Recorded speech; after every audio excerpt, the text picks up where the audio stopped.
For Christmas, my parents gave me a book titled How to Grow Up. My sister got plane tickets to Europe. So I took their advice and did this. The next morning they would call in panic because, now I know what you're thinking. Maybe it was a nice book. Maybe a sweet, inspirational memoir with some motivational anecdotes and a pastel cover. Nope.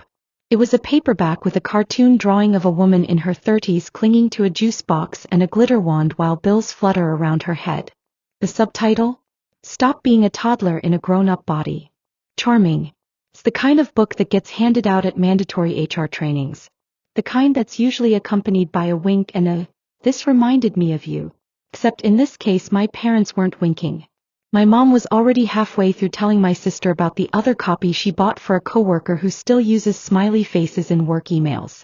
Gasp. The horror. My sister, meanwhile, was busy unwrapping a shiny envelope from under the tree. It was thick and cream-colored and practically glowed with prestige. I didn't have to squint to read the airline logo printed across the top. Barcelona, she gasped dramatically. Seriously? My parents beamed. We wanted you to have another opportunity to expand your global network, my dad said, like he was launching a diplomatic mission and not funding her third vacation. Sorry, field research trip of the year. To grow your career, my mom added. Then, like an afterthought, she turned back to me and said, and maybe this book can help you grow yours. I smiled. I do that when I'm trying not to cry, or scream, or burst out laughing in a way that might be misinterpreted as a sign of mental instability. I wish I could say this was the first time something like this happened, but if my life had a holiday theme, it would be a very one-sided Christmas. Last year my sister got a MacBook for her studies, and I got a laminated to-do list for organizing the garage. Handwritten. In Comic Sans. I'm used to being the afterthought. I work full-time at a kindergarten. It's loud, sticky, occasionally chaotic, and unlike my family, it never pretends to be something it's not. I spend my days comforting crying kids, resolving toy-based hostage negotiations, and pretending I don't notice when someone eats glitter glue. I also used to do children's parties on weekends. Balloon animals, fairy wings, the whole deal. You're the only person I know who owns 6 pairs of sparkly wings and no winter coat, my sister once joked. My parents call it the clown job, even though I've never once dressed as a clown, because I respect myself and the emotional fragility of children. I don't do the parties as much anymore. Not because I've outgrown them, but because I don't have time. Most of my weekends are now spent babysitting my sister's daughter. For free, of course. Because, as my mom likes to say, it takes a village. Apparently I am the village. The entire village. The babysitter, the emotional support goat, the emergency contact, and the backup pediatrician when the real one is on vacation.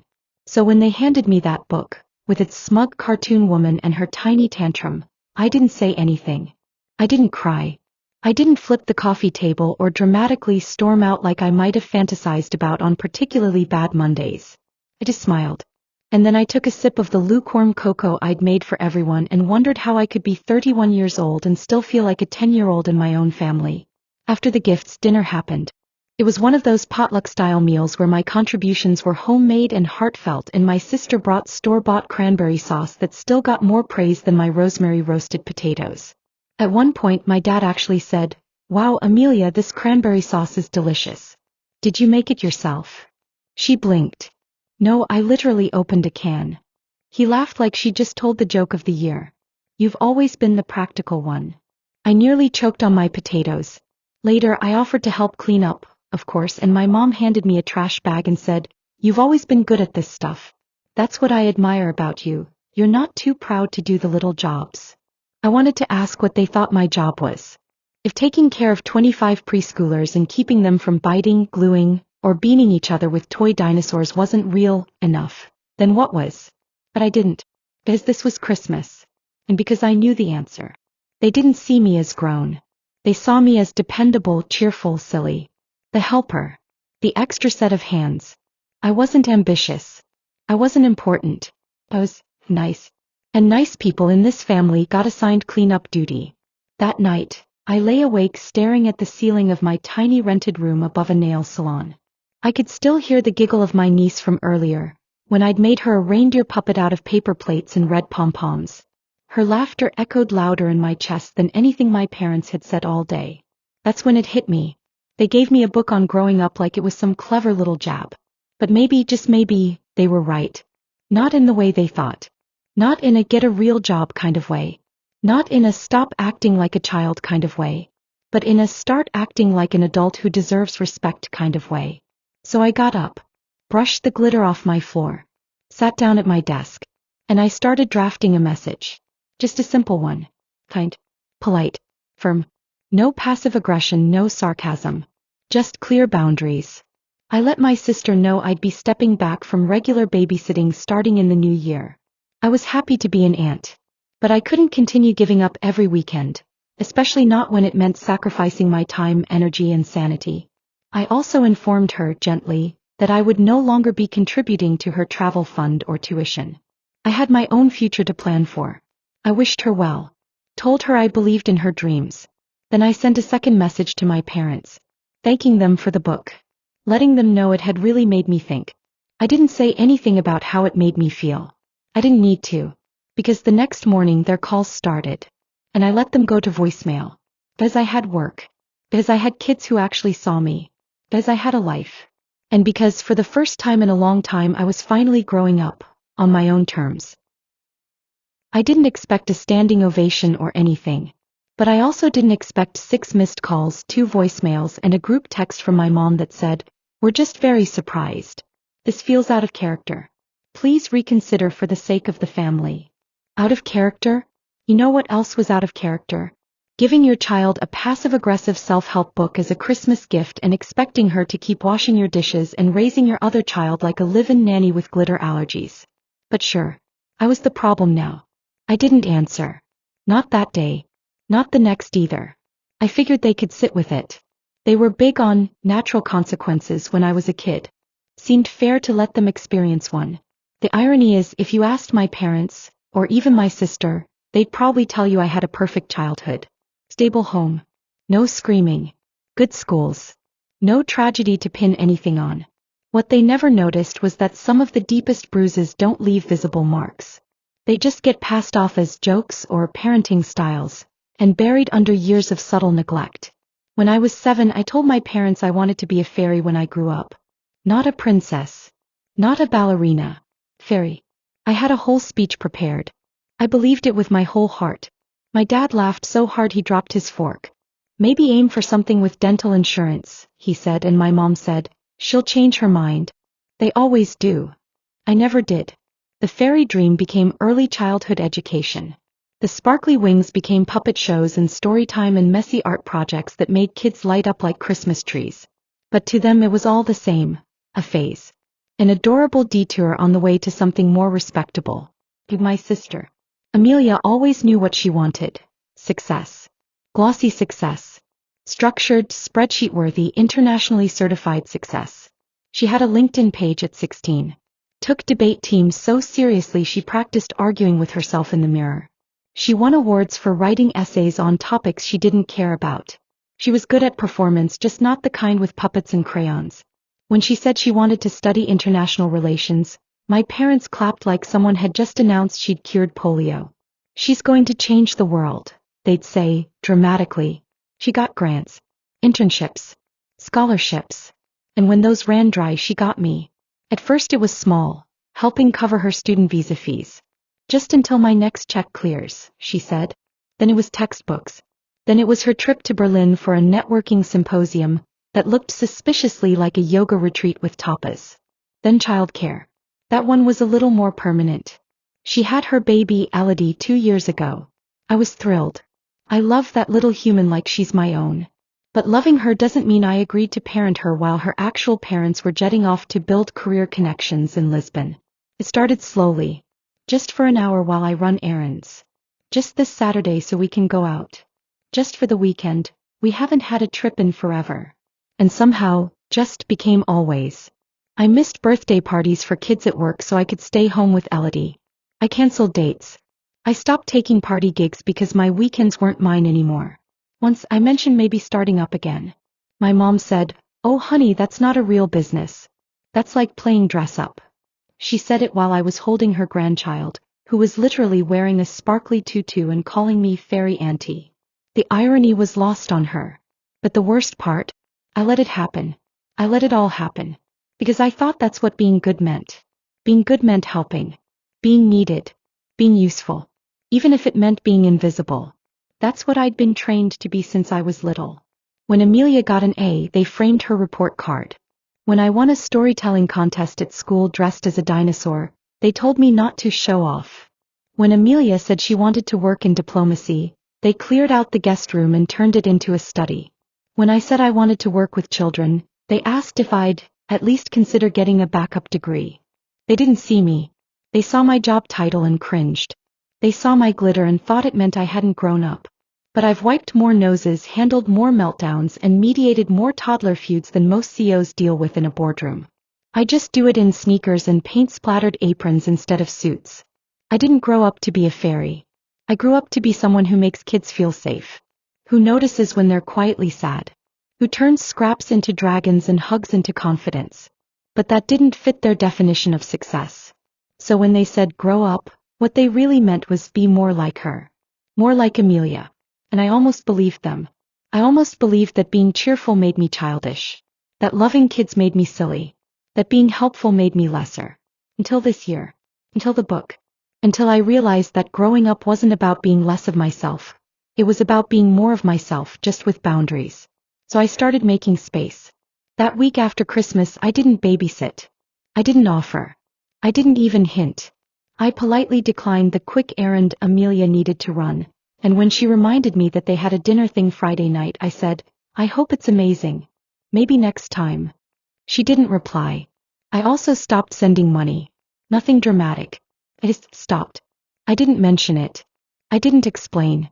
I let them notice on their own. Which, judging by the texts I got by Thursday, they did. You've always been so generous.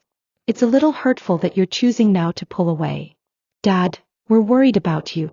This sudden coldness is concerning. Amelia, so I guess I'm on my own now? Wow. There it was. The moment you stop being a free service, people start treating you like you've gone rogue. But here's the thing, I wasn't pulling away. I was standing up. For myself. For my time. For the joy I'd been draining to keep other people comfortable. And somewhere in all of it I started laughing again. Not fake laughing. Not smiling through it laughing. But real shake your shoulders, someone said something actually funny kind of laughing. My coworker spilled juice on her pants and turned it into an impromptu water safety lesson. One of my students told me he loved me, more than jelly beans but not more than space. That kind of joy doesn't come from obedience. It comes from truth. From choosing the kind of adult you want to be. Even if it's the kind who owns 6 sets of fairy wings and a spreadsheet for glitter inventory. The first real sign of panic came via group chat. Family thread. Mom, quick question. Are you free this weekend for Elodie? Amelia and Marcus have a thing. Shouldn't take long. Me, sorry I've got plans. Amelia, plans or one of your little parties? Me, neither. Just, not available. Dad, that's disappointing. We really counted on you. Counted on me. Like a dryer cycle or a foot rest. No acknowledgement of the 100 weekends I'd already given up. Just the assumption that I'd keep being convenient forever. That weekend I went to the zoo. Alone. And I had a blast. I fed giraffes, ate overpriced cotton candy, and laughed out loud when a toddler threw a shoe into the meerkat enclosure and yelled, "That's my offering." No one asked me to do anything. No one called me childish. No one handed me a baby and said, "Be a good girl and watch her just for a bit." I didn't even post about it. I just kept it for myself. Of course, my peaceful giraffe glow-up lasted exactly 36 hours. Because Monday morning I arrived at work to find 3 missed calls from my dad and a voicemail that began with, "We're deeply hurt." Always a good sign. Apparently, Amelia had tried to line up a paid babysitter for Saturday night. Her words, not mine, and it fell through. Some teen with a fake resume and a nose ring backed out last minute, and rather than cancel her networking cocktail mixer, she left Elodie with Marcus's cousin. The cousin, bless his soul, forgot to change Elodie's diaper for 5 hours, taught her how to say, "Screw this," and let her eat whipped cream straight from the can. My parents were horrified. "Do you know how much stress Amelia's under?" My mom said. "She doesn't need this kind of betrayal." Betrayal. That was the word. like I'd stolen state secrets or abandoned a kitten in the snow. I didn't even respond. I just stared at my phone and slowly peeled a Paw Patrol sticker off my notebook while breathing through my nose. The next time Amelia texted, it wasn't a request. It was a statement. Amelia, we need to talk. Mom said you've been weird lately. Also, I noticed my tuition deposit hasn't gone through. Are you behind or? I laughed. Actually laughed. Out loud in the teacher's lounge, where two of my coworkers immediately leaned in like they'd just heard the first line of a soap opera. I'm not behind, I texted back. I just stopped. She called me immediately. You what? I stopped sending money. You can't just do that without warning. I'm in the middle of applying for this Geneva program and I'm not your sponsor, Amelia. I'm your sister. She was quiet for one blessed second. Then she scoffed. This is about the stupid book, isn't it? I almost said yes. That would have been the easy answer. But the truth is the book was just the last straw. A little, badly designed paperback balancing on top of a mountain of unpaid babysitting, passive-aggressive comments, and emotional invisibility. It's not about the book, I said. It's about everything. What's everything? You, I said. And Mom. And Dad. And how none of you take me seriously unless I'm being useful. How my job's a joke to you, but my free labor is apparently sacred. How I've paid thousands to support your education and your trips, while you roll your eyes at mine like I'm some fairy tale dropout. Oh my God, she muttered. You're being dramatic. There was the classic Amelia shutdown. The same voice she used when we were kids and I cried after she cut the head off my favorite stuffed unicorn. You're so sensitive. You're just emotional. Grow up. You're not entitled to my money, I said quietly. And you're not entitled to my time. I love Elodie, but I'm not your nanny. She hung up, which honestly was kind of a win, until the escalation began. 2 days later my mom showed up at my work. Unannounced. Full coat, heels, scarf, the whole, I'm not mad, I'm just disappointed look in real life. I was cleaning up after a glitter craft explosion when I saw her standing in the hallway, eyes scanning the walls like she was trying to find something criminal in our crayon-drawn whales and construction paper owls. Can we talk? She said. I blinked. Right now. She smiled tight. Just a moment. I stepped into the hallway still holding a glue stick. Your sister's very upset, she began. She says you're being cold. And I have to say I agree. I said nothing. She looked around then added, I know you enjoy this environment. But maybe it's time to think about the bigger picture. You're not a teenager anymore. I looked down at the glue stick in my hand. You know what's funny? I said. Every day I tell my kids that their feelings matter. That they deserve respect. That it's okay to say no. She blinked. And I really believe that, I added. Even if I have sparkles on my pants while I'm saying it.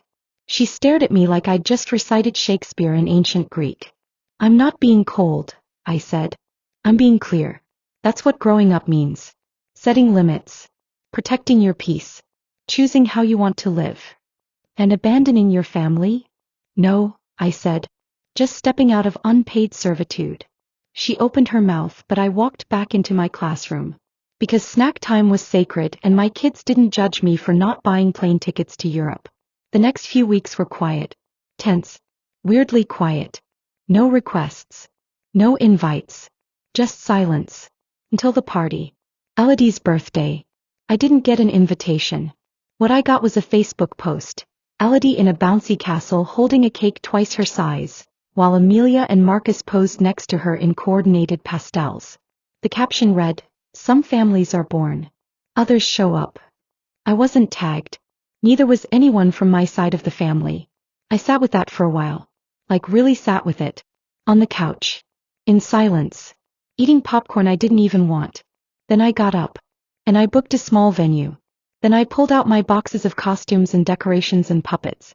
I messaged a few parents from work. I called in a few favors. And the next weekend I threw a party. A magical, colorful, chaotic, sparkle-filled birthday celebration. Just for Elodie. Just me and her. No politics. No manipulation. Just love. We made crowns. We had a puppet show. I let her spray glitter confetti with zero restraint. She hugged me so hard at the end I thought I'd fall over. Best birthday ever, she whispered. I didn't cry. I just smiled and said, that's what aunties are for. No strings. No guilt. Just magic. And this time I got to be the grown-up. The trouble started with a voice note. It was barely 10 seconds long. Sent to Amelia from Elodie's iPad, which she mostly used to watch cartoons and accidentally call random contacts. In the background you could hear her tiny voice yelling, fairy party. Fairy party. No boring party. No boring cake. And then just barely audible, my laugh. She'd been reenacting her birthday weekend ever since it ended. Running around in the sparkly tutu I gave her, holding up a glitter wand demanding more sparkles, and asking where the singing dragon went. I should have expected Amelia wouldn't take it well. At first she texted me something vague. Amelia, she's confused. Keeps talking about your party like it was the real one. Not helpful. Then, your sister's upset. Elodie keeps asking for you and calling our party boring. This is not okay. It didn't escalate until someone, probably Elodie using her wildly chaotic toddler logic, told her daycare teacher, my mama's party boring. My fairy auntie party fun. She even tried to stuff one of my glitter stickers into her cubby, announcing it was for next time. Thought it was funny. Amelia thought it was treason. Next thing I knew I got a call from my boss. Apparently someone, no names but I could guess, had contacted the center asking if any children had ever been removed from class without authorization by a staff member. They were fishing. I sat there in the staff room surrounded by paper snowflakes and juice boxes trying to breathe. I hadn't done anything wrong. I had proof. I pulled up the text messages. Me, hey, just confirming for Saturday. Same drop-off time as last year? Amelia, sure. Just keep it simple. No need to go overboard. Me, all clear to do it at the community hall? Amelia, fine. Just text me the address. All of it in writing. All of it clear. But that didn't stop the whispers. It didn't stop my aunt from calling me to ask if I was doing okay emotionally. It didn't stop my dad from leaving a voicemail where he said, you know, we could have gone to the police. We chose not to. Think about that. Think about that. I stared at the wall for a long time after that message. Then I got up, made tea, and opened a new folder on my desktop. Proof in case they lose their minds again.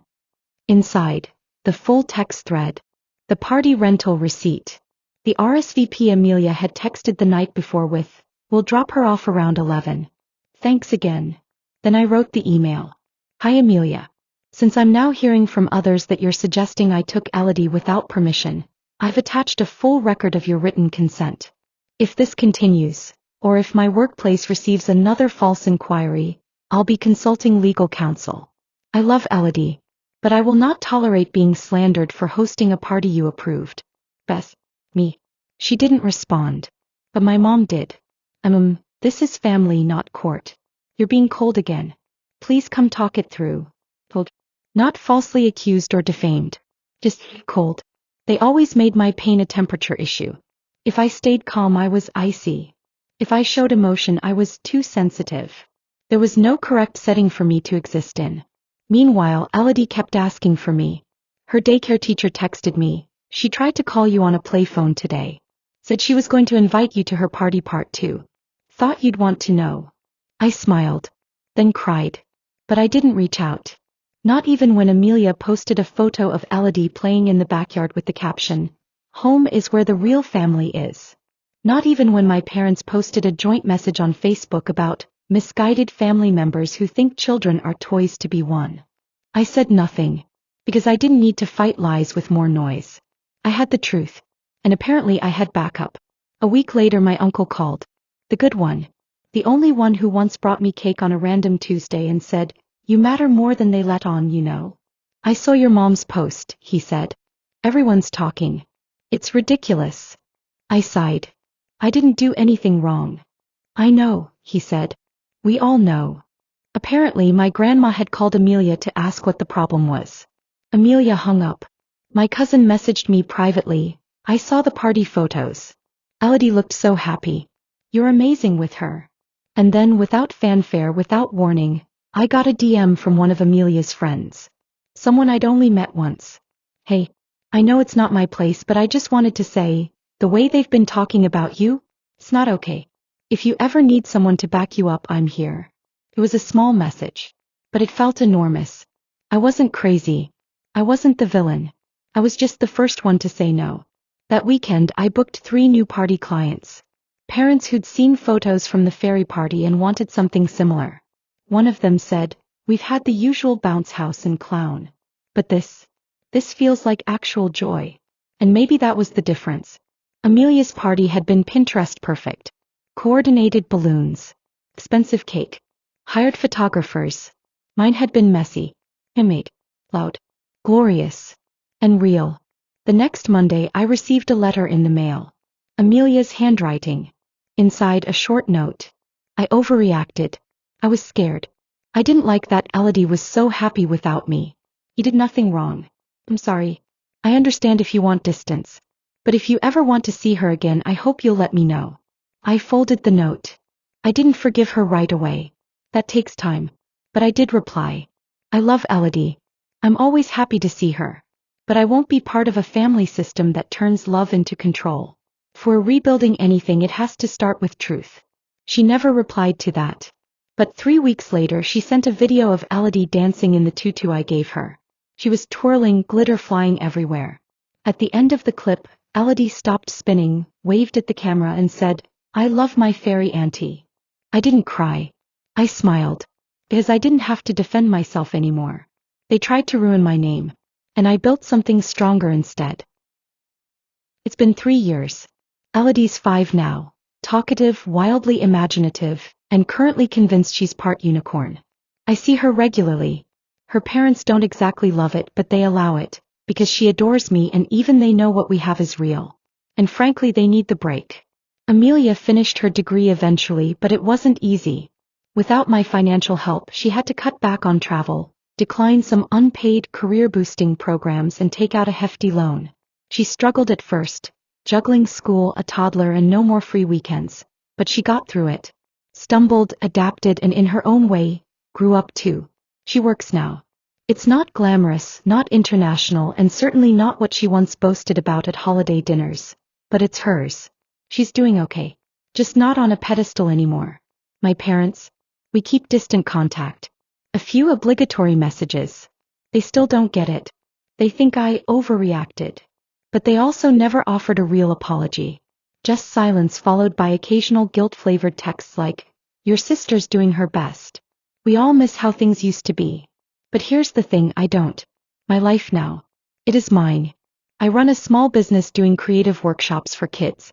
I've got a wait list for birthday parties 2 months out. I'm regularly invited to speak at early childhood events. I even hired a part-time assistant. Her name's Bree and she's better at balloon animals than I'll ever be. I still wear glitter. Still tell stories. Still use silly voices and get paint in my hair. But now no one calls it childish. They call it booked and thriving. And sometimes I still wonder, did I go too far? Then I remember how peaceful it is now. What do you think? Was I wrong to draw the line when I did? Or did I wait too long? Let me know in the comments. And if you've ever had to choose your peace over their comfort, hit like and subscribe. Trust me, you're not alone.